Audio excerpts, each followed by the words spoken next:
안녕하세요. 저는 한국외국어대학교 법학전문대학원에 있는 가정준 교수입니다. 저는 서울시 캠퍼스타운 사업단장으로 근무하다가 지금은 사업단 위원장으로 지금 현재 역임하고 있고요. 그 자격으로 오늘 여러분과 1시간 동안 좋은 시간을 갖도록 오늘 구성되어 있습니다. 많이 듣고 많은 코멘트 부탁드리겠습니다. 감사합니다. 오늘 강연을 한 내용은 대학과 협업을 통한 동대문구 내외 동아리 및 생활예술인 모임의 네트워크화입니다. 근데 이거는 사실은 굉장히 어려운 문제예요. 왜냐하면 네트워크화를 하고 이제 거버넌스를 만들어야 되는데요.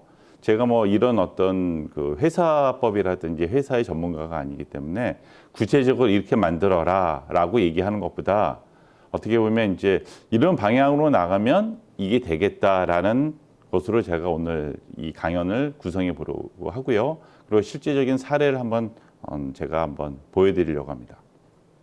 먼저 동대문구 내의 현황을 말씀드리고 싶습니다. 사실은 생각보다 동대문구 내에 대학들이 많이 있습니다. 경희대학교, 삼육보건대학교, 카이스트 경영대학, 그다음에 서울시립대학교, 그리고 한국외국어대학교, 그다음에 한국종합예술대학이 있는데 그거는 사실은 동대문구랑 성북구랑 경계에 있어서 위치는 성북구이지만 동대문구 을흥 바로 옆에 있기도 합니다. 그리고 두 번째로 이제 문화재단 현황을 보시면 동대문 문화재단, 수립문화재단, 서울문화재단, LG 다문화학교, 그다음에 KOCCA, 한국콘텐츠진흥원, 문화광장까지 이렇게 현재 동대문구 내에 있는 대학과 문화재단 현황입니다. 자, 그런데 제가 이제 대학의 문제점을 한번 얘기하고 싶습니다. 오늘은 이제 문화와 관련된 내용이니까요. 이 대학의 문제점을 좀 얘기하고 싶은데요. 대학은 대학 내에서 굉장히 많은 문화를 생산하고 문화를 소비하고 있습니다. 그런데 이 생산된 문화가 지역으로 전파되지 않고 있다는 것이 가장 큰 문제라고 생각합니다.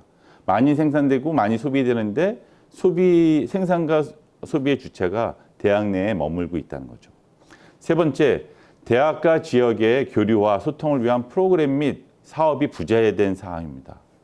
지금 대학과 지역 간의 어떤 연계를 하라고 여러 번 말들은 많이 있지만 실질적으로 이런 프로그램을 하고 있느냐에 대해서는 구체적인 건 없고요. 지속 가능성도 많이 떨어집니다. 특히 그런 이유 중에 하나는 대학 학생들이 4년, 한 5년 대학을 다니고 졸업하기 때문에 그런 지속성, 그다음에 대학생들이 1, 2년 동아리 활동이라든지 문화 활동을 열심히 하고 나서는 이런 인수인계라든지 지속성이 대학이 일반 문화재단이나 기업보다 많이 떨어지는 상황이죠.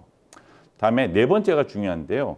지리적으로 대학과 지역이 사실은 격리되어 있습니다. 그게 무슨 뜻이냐면요. 캠퍼스라는 뜻은 지금 다 울타리가 쳐져 있습니다.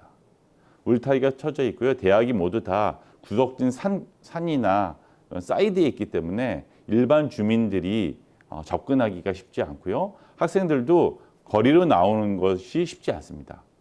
한국외국어대학교는 약간 예외이긴 하지만요.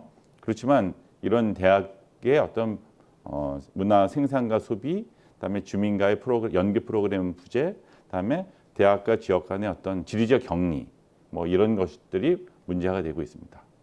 다음에 우리 동대문구의 재단의 문제점, 이거는 이제 우리 동대문구 내의 문제점뿐만 아니라 서울 전체 문제고 우리나라 대한민국의 문제점이 될 수도 있습니다. 먼저 첫 번째는요, 재단 문화 행사가 로컬 베이스가 아닌 서울 베이스입니다. 그럼 무엇을 의미하냐면 각 지자체에서 하고 있는 문화재단들의 어떤 그런 프로그램을 보면 굉장히 범위가 넓어요. 우리 주민들만을 위한, 아니면 우리 지역, 밀리지, 아주 조그만한 이런 단위가 아니라 넓고 더 많은 사람을 더 많은 범위에서 끌어들이려는 어떤 사업들을 많이 하고 있다는 거. 두 번째, 마찬가지로 주민과 재단이 지속적으로 연계된 프로그램이 부족하다는 겁니다. 물론 이 프로그램은 많은데 실질적으로 여기에 나오는 주민들이 연령층에서부터 다양한 연령층들이 지속적으로 이 재단의 프로그램에 10년, 20년, 30년 이렇게 좀 그런 것들이 있느냐라고 했을 때 저 개인적으로 좀 부족하지 않나 싶습니다. 세 번째, 문화재단의 접근에 대한 심리적 제한입니다. 그리고 문화재단을 간다 그러면 왠지 내가 좀 나이가 들어서 아니면 내가 소홀거리가 없어서 라는 느낌으로 이런 재단에 접근하는 것 같은데요. 사실은 내가 20살이거나 30살이거나 10살이더라도 문화재단에 쉽게 접근할 수 있는 어떤 개인적으로 심리적 제한이 조금 덜 없어야 되는데 좀 있지 않나.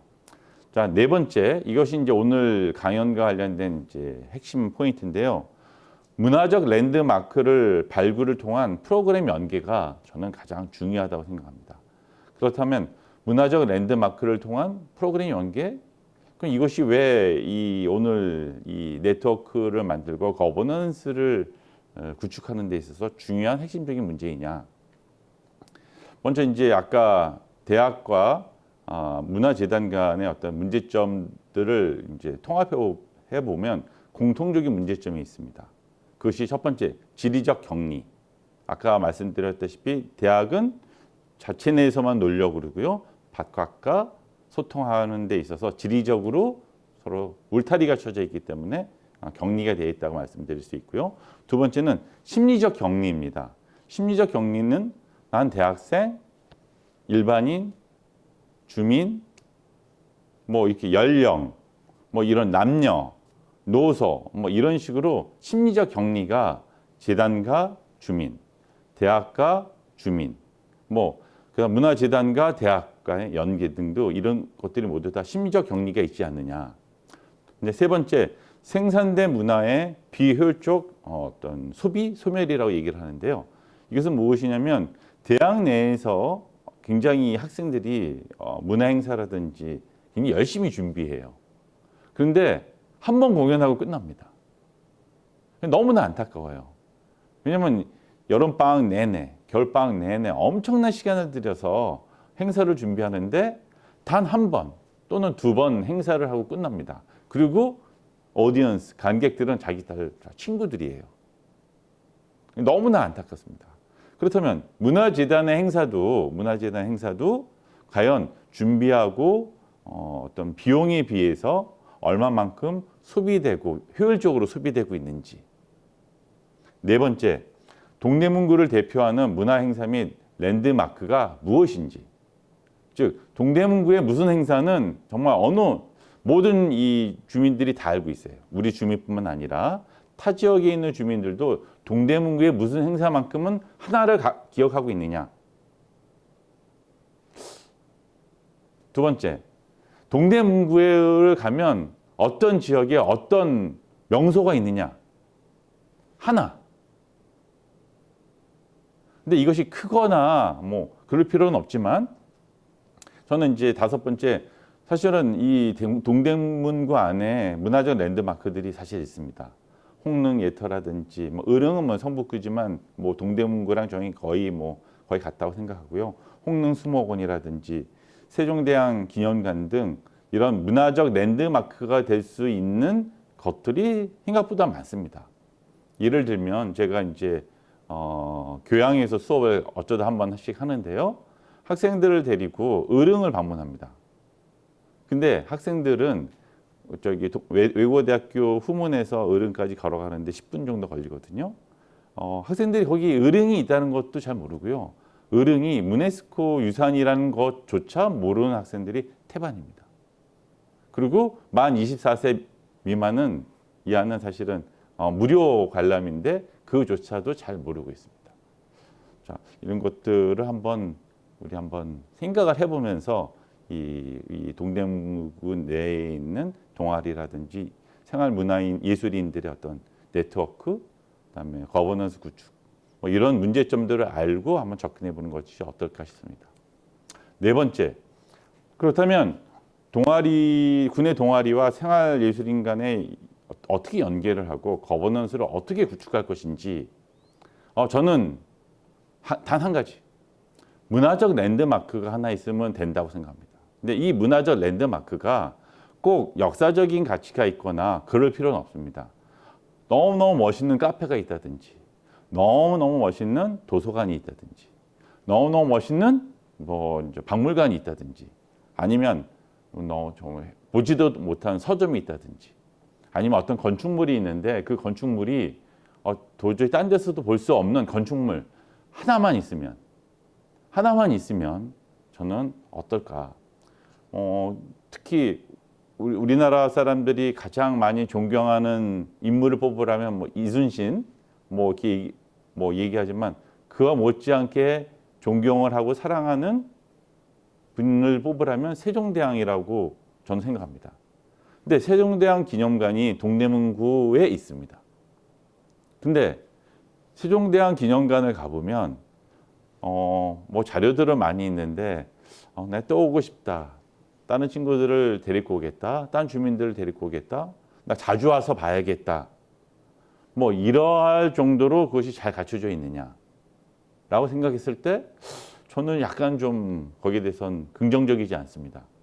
여러분, 동대문구 안에 세종대왕 기념관이 있다는 것은 굉장한 큰 자랑거리가 될 수 있는데 과연 우리가 그런 자랑거리로 만들고 있는지. 세 번째, 저는 지역 주민과 밀착된 랜드마크. 이 꼭 세종대왕 기념관을 일컫는 것은 아니고요. 새롭게 만들 수도 있습니다. 어떻게 보면 동대문구의 문화재단도 랜드마크를 만들 수 있고요. 아니면 뭐 선농당도 뭐 랜드마크를 만들 수도 있고, 뭐 이런 랜드마크가 있어야지만 지역 주민과 군의 동아리 활동, 그다음에 이 생활예술인들이 모일 수 있는 장소가 필요하다는 겁니다. 여기서 보시면 잘 만든 랜드마크가 도시 경쟁률을 키운다라는 어떤 글이 있는데요. 이 뭐 부동산 컨설트라든지 뭐 이런 분들이 이제 이 랜드마크가 얼만큼 중요한지를 이제 많이들 알고 계신데요. 뭐 지금 뭐 강남에는 이제 이런 L땡땡 뭐 이런 것들, 그다음에 뭐 지금 서울역 앞에 있는, 그다음에 옛날 그 빌딩, 그다음에 서울역뿐만 아니라 서울시에서 뭐 어떤 광장을 만든다든지 뭐 이런 것들을 보시면 일종의 랜드마크를 만들기 위해서 굉장히 돈을 많이 투자한 것으로 저는 알고 있습니다. 이 뒤에 있는 서울시청 뒤에 있는 건물은 굉장히 건축학적으로도 굉장히 유명하다고 제가 들었고요. 자, 요걸 보시면 여러분 생각하기에 어디라고 생각하십니까? 여기 송도인데요. 여기 이걸 보면 우리나라인가 싶기도 하고요. 굉장히 이제 국제적인, 그리고 굉장히 환경적으로 좀 잘 만든 도시로 보이고요. 그다음에 이제 이 랜드마크에 대해서 가장 대표적인 게 빌바오 효과라 그래가지고요. 그 스페인에 있는 어떤 지역이 폐촌이 됐을 때 이런 큰 아주 그다음에 건축물이 들어서는데 이 건축물이 이 지역을 새롭게 만들고 관광객들을 엄청나게 유치했던 어떤 랜드마크가 바로 이제 빌바오가 이제 지역에 있는 어떤 구테하임 뮤지엄이 있습니다. 자, 제가 이제 말씀드리고 싶은 것은 무엇이냐면 동대문구에서도 랜드마크가 필요하다고 저는 생각합니다. 그런데 이 랜드마크가 크거나 뭐 최대이거나 그럴 필요는 없다는 겁니다. 왜냐하면 우리 동대문구가 지향하는 것은 그런 것이 아니라 작지만 크지 않지만 동대문 주민들이 사랑할 수 있는, 그리고 오면 내 자신을 격조 있게 만들어줄 수 있는 그런 랜드마크가 필요합니다. 그래서 돈을 많이 써서 랜드마크를 만들자는 것이 아니라 동대문구 주민 구 동마다 조그마한 랜드마크를 하나씩 만든다든지. 근데 근데 이제 랜드마크에 이제 의미가 있습니다. 랜드마크가 최대일 필요는 없지만 심리적 랜드마크를 만드는 것이 제가 주장하는 바입니다. 그러면 심리적 랜드마크는 무엇이냐? 뭐 하나 제가 예를 들고 싶은 것이 한국외국어대학교가 제가 이제 작년까지 맡았던 올 초까지 맡았던 사업이 서울시 캠퍼스타운 사업 단장이었고요. 지금 그 위원장이긴 하는데 거기서 했던 것이 무엇인지를 여러분들한테 보여주면서 이 동대문구가 랜드마크를 통해서 모이는 장소를 잘 만들고 잘 만들면 아까 같은 뭐 생활예술인이라든지 동아리 같은 활성화는 자연적으로 해결할 수 있지 않을까라고 여러분들한테 이제 보여드리겠습니다. 이걸 보시면 이제 어디냐면 청량리역에서 회기역까지 가고요. 회기역에서 외대역까지 가는 길입니다. 제가 이제 길을 이제 보여드리는데요. 이게 이제 길을 쭉 가다가 이제 외국어대학교에 거의 근접해 오고 있습니다. 자, 계속 이제 버스를 타고 가다 보면 외국어대학교가 보이고요. 여기 이 건물서부터 외국어대학교입니다. 외국어대학교고요. 그다음에 이 외국어대학교에 이제 여기가 교수회관 건물이고요. 이 교수회관 건물은 바로 차도 바로 앞에 있습니다. 그리고 차도 바로 앞에 1층에 우리은행이 있고요. 그다음에 그 여행사가 있고요. 사진관이 있습니다. 그리고 옆에 서점이 있었는데요. 서점을 저희가 서점으로 만들지 않고 문화상점으로 만들었습니다. 문화상점을 만들었는데 어떻게 만들었느냐를 제가 보여드리겠습니다. 작년 개관식 때 이 축하 공연입니다. 여러분 여기가 어디처럼 보이시는지 궁금하고요. 자, 이렇게 보시면 여기는 서점 같기도 하고 카페 같기도 하죠. 그렇죠? 그다음에 아까는 저 음악 공연을 했는데 미술 전시도 이렇게 저희가 한번 해봤습니다. 그다음에 이런 것들은 이제 저희가 매주 음악회를 이렇게 조그맣게 하고 있습니다. 그래서 이제 커피를 마시면서 언제든지 들을 수 있고요. 뭐 여기에 대한 어떤 비용을 받고 있지는 않습니다. 그다음에 이게 이쪽을 보시면 저쪽 안에 렉처룸이 있고요. 렉처룸이 2개가 있고 회의실이 2개가 있습니다. 그다음에 여기가 서점이고요. 벽면은 모두 다 책으로 되어 있고요. 아까 그 스테이지 장소 빼놓고 그다음에 카페가 하나 있습니다. 자, 이게 바로 아까 그 안이고요. 한국외국어대학교 안은 이렇게 아까 제가 말씀드렸다시피 다른 대학들은 주민들과 지리적으로 서로 떨어져 있습니다. 왜냐하면 캠퍼스가 울타리가 쳐져 있는데 한국외국어대학교는 이 바로 도로변에 면하고 있기 때문에 주민들과 바로 이렇게 접촉할 수 있는 컨택트 포인트가 잘 구성되어 있기 때문에 저는 이것을 이용해서 이 문화상점을 이용해서 우리 학생들만을 위한 것이 아니라 우리 동대문구 주민들과 같이 서로 어떤 정보를 나누고 문화행사를 같이 할 수 있고 그다음에 대학 강연도 사실은 캠퍼스 안에서 하면 주민들이 보러 오기 굉장히 어렵습니다. 근데 이 아까 그 위치에서 공연이라든지 강연을 하게 된다면 주민들이 지나가면서 쉽게 접근할 수 있도록 한번 저희가 한번 이렇게 만들어 봤습니다. 여러분 그 이문 뭐 여기서 제가 좀 자랑을 한다면 거기 이름이 이문 107이고요. 이문 107은 이제 홈페이지도 있고 여러분 뭐 인스타그램도 있고 뭐 언제든지 찾아오셔도 되는 곳이고요. 거기서 무엇을 했는지 한번 제가 보여드리도록 하겠습니다. 뭐 스타트업 스테이션이라고 그래서 뭐 창업 교육도 하고요. 다음 매주 2번씩 이렇게 피아니스트라든지 뭐 공연 그다음에 이렇게 보시면 이게 공연했던 것들을 다 저희가 하나씩 올려놨습니다. 뭐 보시면 어떤 인문학이 2의 악기가 떠나는 세계 여행, 뭐 워레버 시대의 살과 음악 생활, 뭐 여거나 송하영의 뭐 가을의 향기, 그래서 바이올린, 뭐 듀오 리사이트, 그다음에 출판사 프로젝트, 뭐 이런 식으로 저희가 매주 2번이나 3번의 행사가 있습니다.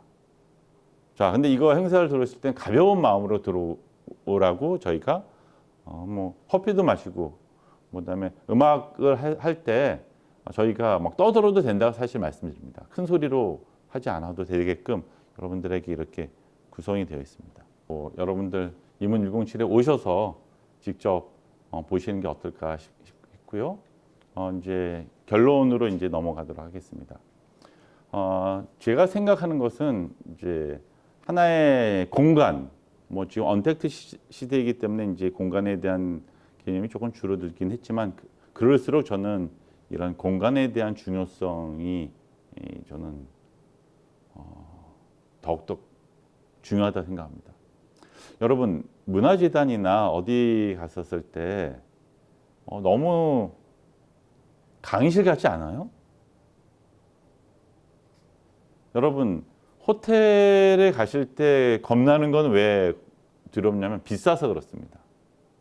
근데 호텔에 가서 식사를 하거나 호텔 안에서 무슨 공연을 듣거나 호텔에서 강연을 듣거나 했었을 때 만약에 돈에 대한 부담이 없다면 여러분들 그 호텔에 자주 가시겠습니까? 아니면 계속 거기 가지 않으시겠습니까? 저희 임원 107을 만들었을 때도 분위기를 제가 호텔같이 만들자고 얘기를 했습니다. 왜냐하면 사람은요 시장에서 있을 때랑 호텔에 있을 때 자기의 말과 행동이 조금 달라집니다. 시장에 있을 때는 말이 좀 커지죠. 왜냐하면 다른 사람보다 더 잘 들리게 얘기를 해야 되지만. 그렇지만 호텔에서 여러분들 얘기했을 때는 조금 더 조심스러워지고 조금 더 우아하게 얘기하려고 그러고 조금 더 럭셔리하게 보이려고 자연스럽게 되지 않을까요?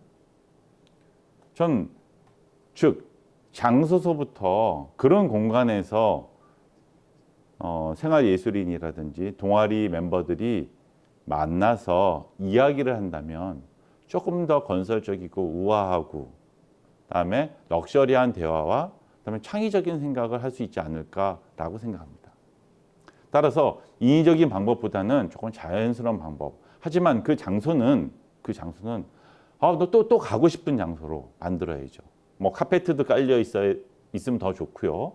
뭐 갔으면 언제든지 편안한 의자와 그다음에 처음 보는 사람이지만 이 사람은 좋은 장소에 왔고 여기를 아는 사람이라면 분명히 어느 정도 수준이 있는 분이라고 생각이 들게끔 어떤 이런 전략을 구축하면 어떨까 싶습니다. 하나의 예를 들도록 하겠습니다.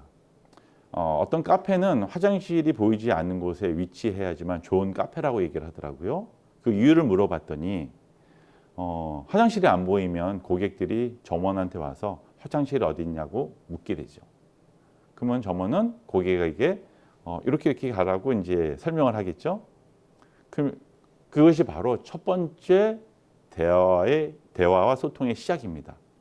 화장실 갔다 와서 제가 만약 주인이라면, 제가 점원이라면, 좀 생각 있는 점원이라면 화장실은 깨끗하던가요? 잘 쓰고 오셨나요? 라는 대화.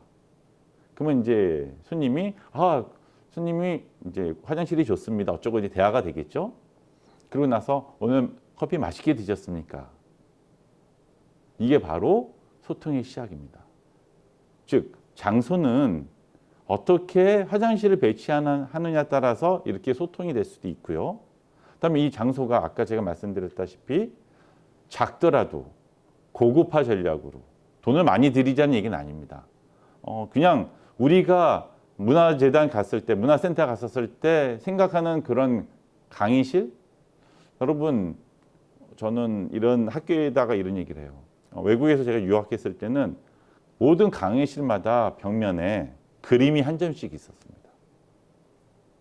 근데 대학교 강의실 안에 그림 단 한 점도 없습니다. 여러분, 재단에 오시거나 아니면 어떤 문화재단에 무슨 강연 들어갔을 때 벽면을 한번 쭉 보십시오.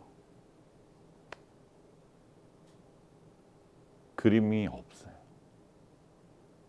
여러분 영화 보시면 외국 영화, 영국 영화나 미국 영화 어떤 호텔이나 이런 데 영화를 보시면 꼭 그림들이 있습니다. 그리고 밑에 있는 카페트요. 그림 모양입니다. 즉 어떤 공간이 그 공간이 자기 자신을 고귀하게 만들고 그 공간이 자기 자신이 존엄한 사람이라고 느낄 수 있는 공간을 만들어 준다면 그 안에서 우리 생활예술인들과 그다음에 동아리 멤버들이 왔었을 때 저희는 자연스럽게 그 모임은 잘 진행될 수 있을 거라고 생각합니다. 따라서 명품 동대문구를 위한 네트워크와 거버넌스는 자연스럽게 발생해야 되는데 제가 제안하고 싶은 것은 각 동마다 조그만하지만 크면 더 좋고요. 그렇지만 그 동을 대표할 수 있는 어떤 명품 랜드마크가 하나씩만 있다면 저는 우리 동대문 문화재단이라든지 동대문구에서 앞으로 그런 것들을 걱정하지 않아도 되지 않을까 싶고요. 제가 이제 우려되는 것은 뭐냐면 모든 것이 이제 동대문구도 마찬가지고 서울시도 마찬가지고 자기네들이 하려고 그러고요. 자기들이 있는 공간에서 하기를 원합니다. 서울시는 서울시 자기네가 있는 공간에서 동대문구는 동대문구청 안에 있는 공간에서 뭔가를 하기를 원하는데요. 그것보다도 먼저 작은 동해에서부터 이런 조그만한 장소에서 럭셔리한 장소에서 조그만하게 그렇지만 자주 이런 강연과 모임을 할 수 있다면 여러분 우리 군의 대학들이 굉장히 많으니까요. 교수님들이나 학교에다가 가볍게 30분 정도 강연해달라 그러면 정말 자발적으로 해주실 교수님들 굉장히 많으십니다. 자, 그렇다면 대학과 동대문구 간의 연계를 통한 플랫폼 구축, 거버넌스 구축은 바로 공간으로부터 시작한다는 것을 저희 임원 107을 한번 예를 들면서 여러분들에게 말씀드렸습니다.